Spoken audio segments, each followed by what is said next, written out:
Bonjour à tous, on se retrouve pour la troisième vidéo où nous allons créer ensemble un logiciel. Alors dans le dernier épisode, si vous l'avez pas vu, déjà je vous conseille de le voir, mais on a créé la fenêtre de lecture de livres. Alors hors vidéo, j'ai un peu continué, c'est-à-dire que là, comme vous le voyez, j'ai rajouté une couverture au livre.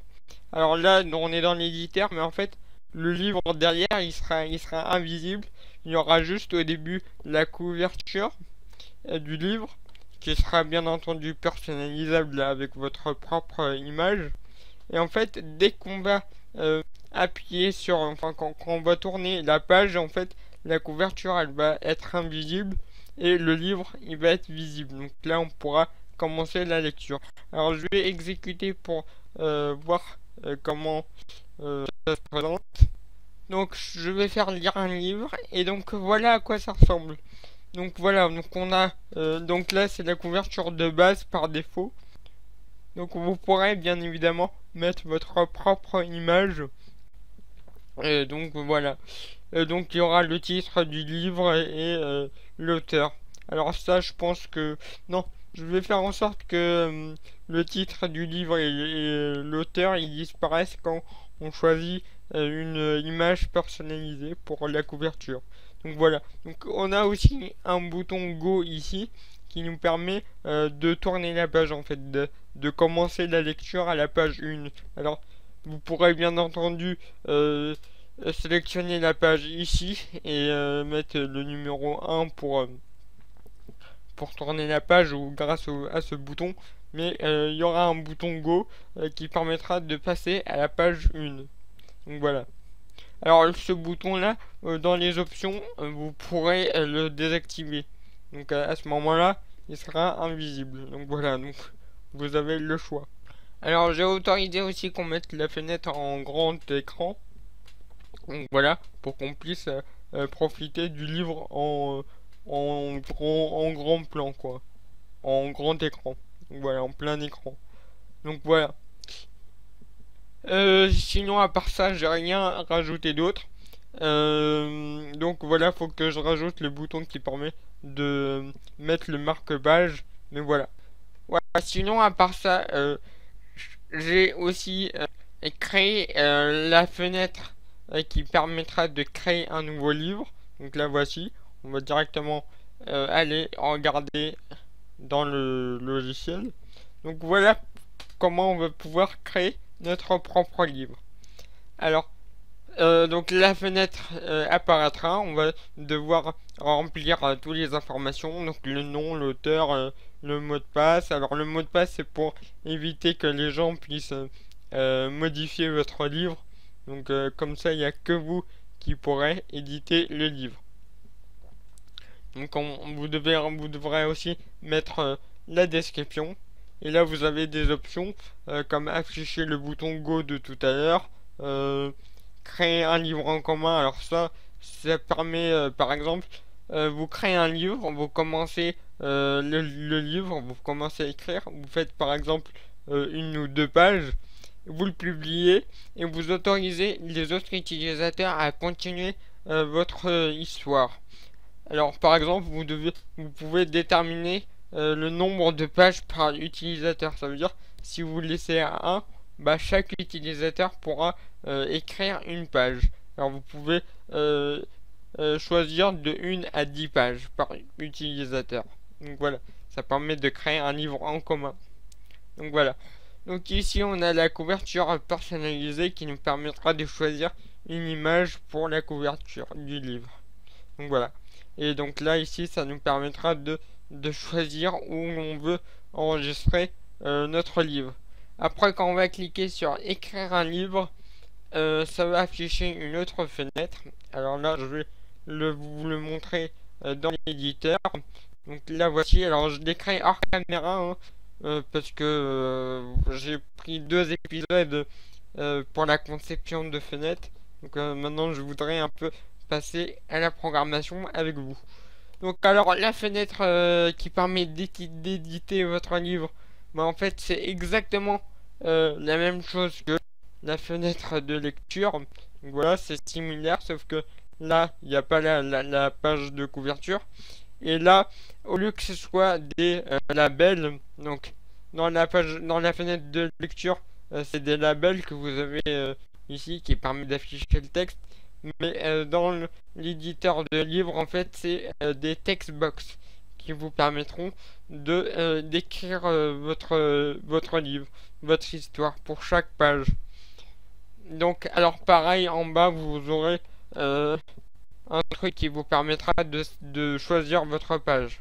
Donc après vous avez en plus le bouton enregistrer des modifications qui est juste ici et le bouton finaliser. Alors le bouton enregistrer des modifications, bah, ça permet d'enregistrer ce que vous avez fait et finaliser il permettra juste de réafficher cette fenêtre là qui vous permettra de changer les informations si vous le souhaitez.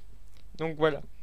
Donc alors aujourd'hui nous allons nous occuper de la fenêtre de nouveaux livres. On va un peu programmer, alors on ne fera pas des choses trop intéressantes mais utiles. Donc on va faire des trucs, les détails, les petits détails, et après on se chargera des gros trucs. Voilà. Donc les petits détails c'est quoi? C'est par exemple là le sélecteur de nombre là il est désactivé. Ça veut dire la propriété enabled elle est à phase. Alors elle est où sa propriété enabled? Alors vous voyez que la propriété enabled de ce sélecteur de nombre est à phase. En fait on va faire en sorte que quand on coche cette case à cocher, et bien ça nous débloque le sélecteur de nombres. Donc on va faire ça pareil avec la page de couverture personnalisée et on va faire en sorte que qu'on puisse choisir l'image pour la page de couverture. Donc voilà. Et après si on a le temps, on s'occupera du gros bouton ici. Alors on doit aussi s'occuper de l'emplacement de votre fichier pour mettre un emplacement par défaut. Donc voilà. Donc bah c'est parti. Alors dans un premier temps ce qu'on va faire là ce qu'on va faire c'est qu'on va justement faire en sorte que quand on coche la case ça nous débloque ceci. Alors pour cela rien de plus simple, ça va être vite fait. Déjà oui on doit créer la fonction. Ah oui, du coup, faut pas double-cliquer parce que ça crée des bugs. Faut afficher le panneau ici, restaurer le panneau et sélectionner votre contrôle et faire lier le contrôle à une fonction. Alors j'ai fait une vidéo par rapport à ça, donc je vous invite à la voir. Donc il y a un lien qui s'affiche si vous voulez savoir pourquoi je fais ça. Non, pas la fonction clic, mais plutôt l'action, enfin l'événement. Alors laissez-moi retrouver. Ah ouais, c'est checked changed. Voilà, checked changed. Donc c'est comme ça, la fonction elle va s'activer quand on change l'état de la case à cocher. Et là, qu'est-ce qu'on va faire? Bah, on va juste faire en sorte que quand on coche la case, et ben le sélecteur de nombre s'affiche. Donc là, rien de plus simple. On va directement faire modifier la propriété d'un contrôle. Donc dans interface, donc vous prenez cette action là. Donc on va sélectionner le sélecteur de nombre. Donc dans mi et normalement elle s'appelle NUD nombre page par user. Voilà. Donc on va changer la propriété enabled. Donc normalement c'est classé par ordre alphabétique, le voici. Et ce qu'on va faire, c'est que sa nouvelle valeur sera la propriété checked de notre case à cocher. Parce que quand on coche la case, et ben la propriété checked devient true. Donc donc avec cette valeur, on peut passer la propriété enabled donc de notre sélecteur de nombre à true. et du coup ça va l'activer. Et inverse, si c'est à trop, bah ça va le désactiver. Donc pour cela, on va aller chercher notre propriété du contrôle. Alors, c'est une case à cocher. Du coup, je l'ai appelé CB livre commun, voilà. Et donc on va chercher sa propriété checked. Donc la voici. Alors comme c'est pas une valeur de type texte ici, ce qu'on va faire c'est qu'on va appuyer sur le premier bouton ici où il y a le logo VB. Comme ça on va faire un peu de visuel basique un peu. Alors je sais qu'on n'a jamais vu ça, mais en fait ici ça permet de taper du code. Donc là comme j'ai sélectionné la propriété, et ben ça me le met automatiquement en VB. Et ce qu'on va faire c'est qu'on va supprimer ça, voilà, parce que c'est pas du texte. Alors quand il y a deux guillemets, ça veut dire que c'est du texte. Alors que nous on veut pas de texte, mais on veut bien une, la propriété checked qui était de type boolean. Bon, ça c'est un peu compliqué, faut suivre ma série sur le visuel basique si vous voulez en savoir plus. Voilà. Donc voilà. Donc alors ce que je vais faire, c'est que je vais faire pareil avec cette case à cocher, donc qui permet de sélectionner enfin d'activer la couverture personnalisée. Alors pareil, checked, changed, et on va faire terminer.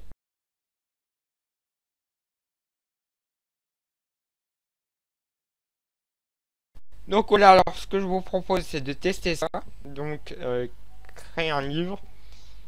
Alors comme vous le voyez ici, quand j'essaie de changer la valeur de mon sélecteur de nombres, je peux pas. Là je suis en train de cliquer, je ne peux pas. Voilà. Par contre, quand je coche cette case là, vous voyez, le sélecteur a changé d'état et maintenant je peux sélectionner mon nombre que je veux. Donc voilà. Voilà. Donc par contre quand je le décoche, et moi je ne peux plus. Voilà. Et pareil, vous voyez que là ma textbox est désactivée et quand je coche ma case, normalement là elle est activée. Donc voilà. Donc alors j'ai désactivé la possibilité d'écrire dans la textbox. Pourquoi? Parce qu'en fait on va juste afficher le chemin de l'image qu'on a choisi. Et l'image qu'on va choisir, on va le choisir avec le gros bouton ici qui va nous permettre de sélectionner notre image. Donc voilà. Donc c'est exactement pareil pour cette textbox là. Donc voilà pour choisir l'emplacement du fichier. Alors ce qu'on va faire justement maintenant pour l'emplacement du fichier, on va mettre une valeur par défaut de l'emplacement de votre nouveau livre. Donc pour cela on va juste l'enregistrer dans le dossier où est enregistré le logiciel. Donc on va justement aller chercher le dossier du logiciel. Donc moi c'est dans mes projets Softwarezator. On va aller chercher VirtualBook. Ah oui, j'ai oublié de vous dire, si vous voulez me faire le logo du logiciel, n'hésitez surtout pas parce que là à l'heure actuelle le logiciel n'a pas encore de logo. Donc ce que je vous propose c'est de m'en faire un si vous utilisez Photoshop. Si vous savez créer des logos, n'hésitez surtout pas à me faire un logo pour le logiciel. Donc voilà, enfin l'icône plutôt. Donc voilà. Donc je sélectionnerai le meilleur d'entre parmi ceux que vous m'avez envoyé et du coup voilà. Donc n'hésitez surtout pas à m'envoyer vos logos pour le logiciel. Donc on va aller dans bin, puisque c'est là où sera nos fichiers du logiciel. Et ce qu'on va faire c'est qu'on va créer un nouveau dossier et on va l'appeler mes livres créés. mes livres créés. Donc voilà. Donc on va stocker nos livres créés, nos propres livres créés dans ce dossier. Alors je peux dès à présent créer un dossier qui servira à stocker les livres téléchargés. Donc maintenant ce qu'on va faire, c'est qu'on va juste quand on va ouvrir la fenêtre, donc cette fenêtre là, ce qu'on va faire, c'est qu'on va modifier la propriété texte de cette textbox là, et on va mettre quoi comme texte? On va juste mettre le chemin de ce dossier en fait, du dossier mes livres créés. Alors pour cela, alors on va pas copier-coller le chemin comme ça, parce que vous savez pas si l'utilisateur il va le mettre dans mes projets SoftwareZator par exemple. Donc là dans le chemin il y a mes projets SoftwareZator, mais vous savez pas si l'utilisateur va le mettre dedans, et vous savez même pas si il va le mettre dans mes documents. Donc ce qu'on va faire, c'est qu'on va utiliser les variables d'environnement. Donc pour cela, on va aller dans la fonction Krypton from load qui s'exécute lors de l'ouverture de la fenêtre. Et ce qu'on va faire, c'est qu'on va modifier donc, la propriété d'un contrôle. Donc on va aller sélectionner notre textbox. Voilà, c'est cette textbox là. Donc TB enregistré sous. On va modifier la propriété texte. Et donc là, il faut utiliser des variables d'environnement. Alors les variables d'environnement, j'ai déjà fait des vidéos dessus. Donc tout ce qu'on utilise dans ce logiciel, les concepts, j'ai déjà fait des vidéos dessus. Donc si vous savez pas ce que c'est des variables d'environnement par exemple, et moi je vous conseille d'aller regarder l'épisode qui en parle. Alors les variables d'environnement, c'est des variables qui stockent des chemins vers des dossiers importants, comme par exemple mes documents, qui est propre à chaque utilisateur. Donc chaque utilisateur, sa variable d'environnement sera différente. Il sera adapté à l'utilisateur. Donc ce qu'on va faire, c'est voilà, c'est dans variable d'application. Alors variable d'application et variable d'environnement, c'est à peu près la même chose, hein. À peu près. Donc nous, on va sélectionner application path. Donc en anglais, ça veut dire chemin de l'application, puisqu'on veut l'enregistrer dans le chemin de l'application, et plus précisément dans le dossier qui s'appelle mes livres créés. Donc là, comme le dossier, il va pas changer de nom pour chaque utilisateur. Donc ce dossier il sera fixe, peu importe l'utilisateur. Donc vous pouvez copier le nom du dossier ici. Donc faites bien attention de mettre un anti-slash entre les deux. Donc voilà. Donc on va tester, on va exécuter, créer un livre, et vous voyez bien que il m'a remplacé le texte par le chemin par défaut. Donc moi par défaut il est bien dans ce dossier là. Donc c'est ce qu'on peut retrouver ici, hein. Donc là c'est la même chose dans mon cas. Voilà. Donc pour finir, ce que je vous propose, c'est de justement pouvoir sélectionner les dossiers où l'on veut enregistrer notre nouveau livre, et notre couverture aussi. Donc on va commencer par le bouton qui permet de choisir l'emplacement du fichier. Alors, pour cela on a besoin donc ce qu'on appelle des boîtes d'interaction, je crois, dans les boîtes de dialogue. Donc on a besoin de la boîte de sélection de dossier. Donc je le rajoute à mon projet. Je peux lui donner un nom, je vais lui donner un petit nom, je vais lui donner donc je vais sélectionner le bouton qui permettra de choisir l'emplacement du fichier. Je vais faire lier le contrôle à une fonction. Donc je vais choisir l'événement click. Voilà, terminé. Ce qu'on va faire, c'est que alors là j'ai plus besoin de mon anti-double exécution, parce que justement quand on clique sur ce bouton là, et ben ça évite que la fonction s'exécute deux fois. Donc si vous connaissez le bug de double exécution, voilà, pour moi il n'existe plus. Voilà. Donc la première chose à faire, c'est d'afficher la boîte de dialogue pour pouvoir sélectionner notre dossier.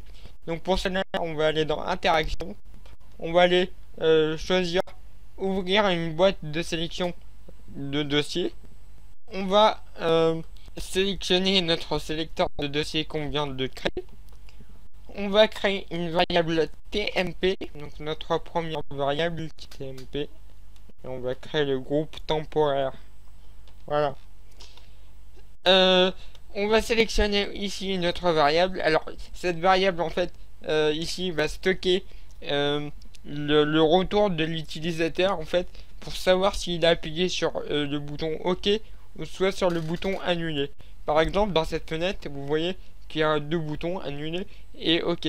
Donc faut qu'on sache sur quoi l'utilisateur a appuyé. Donc voilà, donc c'est grâce à cette variable.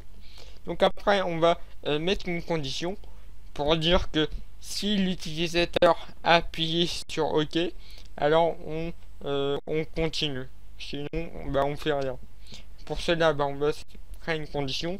Donc si TMP est égal à OK tout simplement, et ben on va modifier le texte de la textbox et on va la remplacer par le chemin du dossier choisi. Donc j'ai désactivé le sinon parce que s'il a appuyé sur annuler, et ben on fera strictement rien du tout. Donc voilà. Donc alors pour cela, bah, rien de plus simple. Alors ce que je vais faire pour aller plus vite, c'est que je vais copier ça. Donc c'est l'action qui permet de changer la propriété texte de notre textbox. Et on va juste modifier ici en fait. Voilà, c'est juste pour aller plus vite. Donc sa nouvelle valeur sera la propriété de notre sélecteur de dossier qui s'appelle Selected Path. Alors on va aller dans les S puisque il s'appelle sélecteur de dossier, voilà.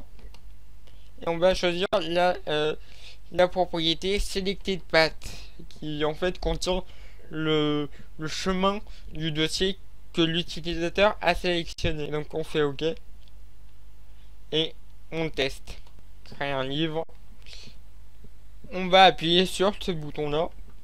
Il y a bien une fenêtre qui permet de sélectionner un dossier. Je peux même créer un dossier si je le souhaite. Bon, moi je vais sélectionner un dossier au hasard, par exemple celui-là, et je vais faire OK. Alors je vais appuyer sur annuler pour voir que qu'il fait rien là. Par contre, si j'appuie sur OK, donc je sélectionne mon dossier et j'appuie sur OK, et là vous voyez qu'il m'a remplacé le chemin par le chemin du dossier que j'ai choisi. Donc voilà. Donc ce qu'on va faire maintenant, c'est qu'on va faire exactement pareil, mais pour la page de couverture, pour sélectionner une image pour la couverture. Alors là, on doit mettre un sélecteur de fichiers. Là on a mis un sélecteur de dossier, et ce qu'on veut ici c'est pouvoir sélectionner un fichier. Donc pour cela on doit mettre la boîte de sélection de fichiers à ouvrir, puisqu'on veut ouvrir un fichier. Quand vous sélectionnez un fichier en fait dans un logiciel, c'est comme si vous l'ouvrez en fait. Donc voilà.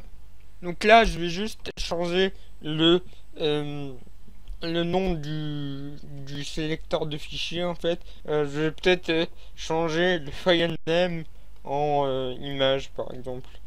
En fait, c'est le texte en bas qui est affiché en fait, donc c'est pas très important mais bon. Donc voilà.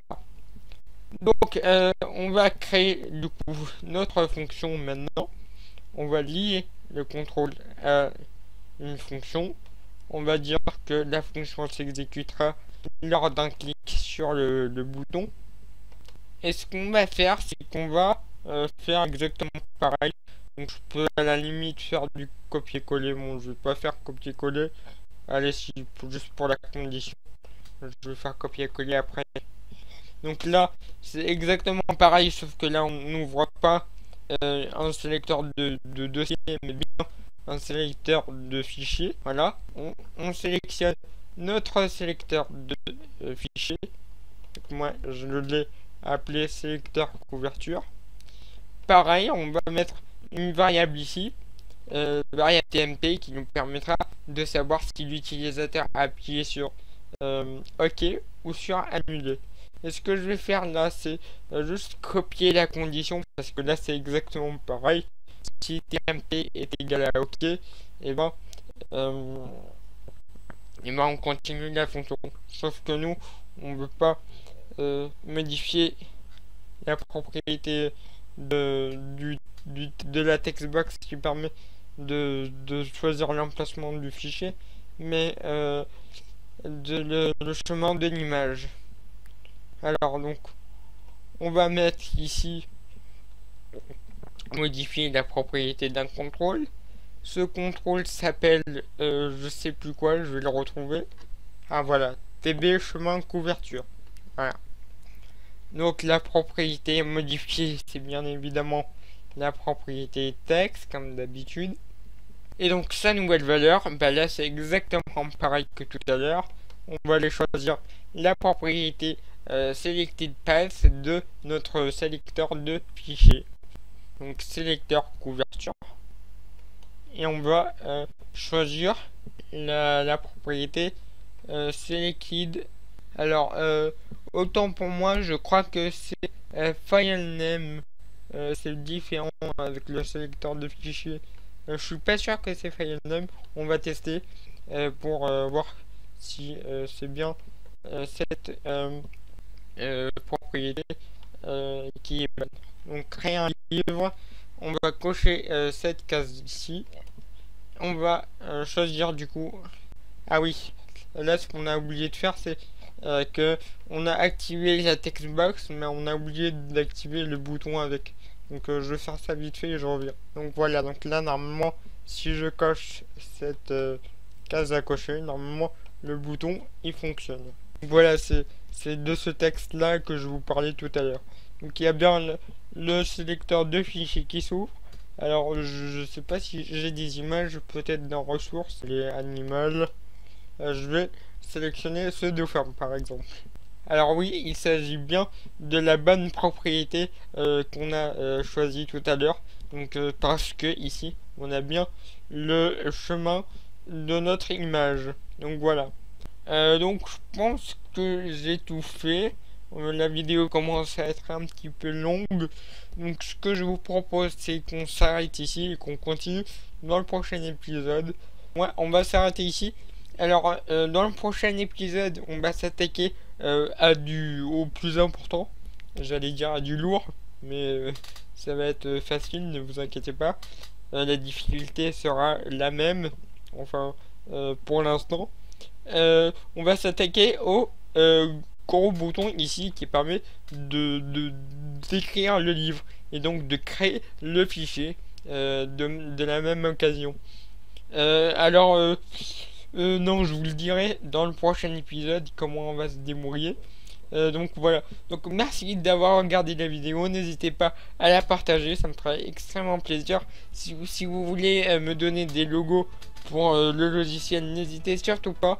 Donc ah oui, je vous mettrai l'adresse pour m'envoyer vos logos si vous voulez. Donc elle s'affiche à l'écran normalement.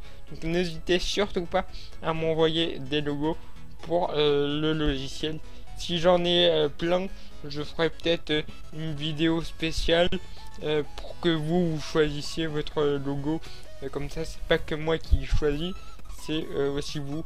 Donc voilà, proposez-moi plein de logos. Je ferai une vidéo qui va vous permettre de voter vos logos préférés. Donc voilà, donc merci d'avoir regardé la vidéo. N'hésitez pas à la partager, à la liker, à mettre des commentaires si vous n'avez pas compris quelque chose. Et sur ce, je vous dis merci à vous et à la prochaine. Allez, ciao.